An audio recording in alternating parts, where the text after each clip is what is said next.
తలపిలుస్తూ ఉంటాము. ఎవరి దగ్గర నీ తలపిలుసు? ఎవరితో? నేను దేవుని సన్నిధికి రానండి, దేవుని దగ్గర అలిగానండి అలుగు. ఎవరి దగ్గర నీ తల పిలుస్తానో?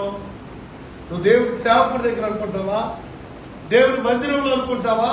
లేకపోతే దేవుని దగ్గరే నీ తల పిలుస్తానని ప్రదర్శిస్తున్నావా? చూడండి, తల పిలుస్తాను.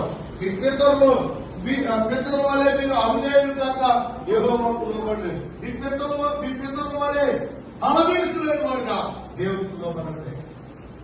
తల పిలుస్తాను. ఏం చేయాలంటే నేనేం చేస్తే అదే కాదు, నేనేం చెప్తే అదే రైట్, నేను ఎలా జీవిస్తే అదే రైట్.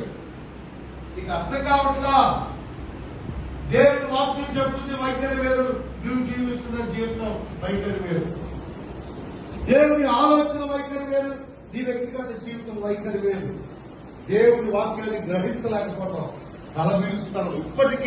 ఇప్పటికీ నాటి సంఘము యేసు క్రీస్తు వారి యొక్క రక్తంలో కడగబడి ఆయన చేత ముద్రించబడిన వారు కూడా ఇంకా దేవుని ఎదుట తల పిలుచగలిగిన వ్యక్తులుగా ఉంటున్నారు. ఇది చాలా చాలా అవిధేయకరమైనది.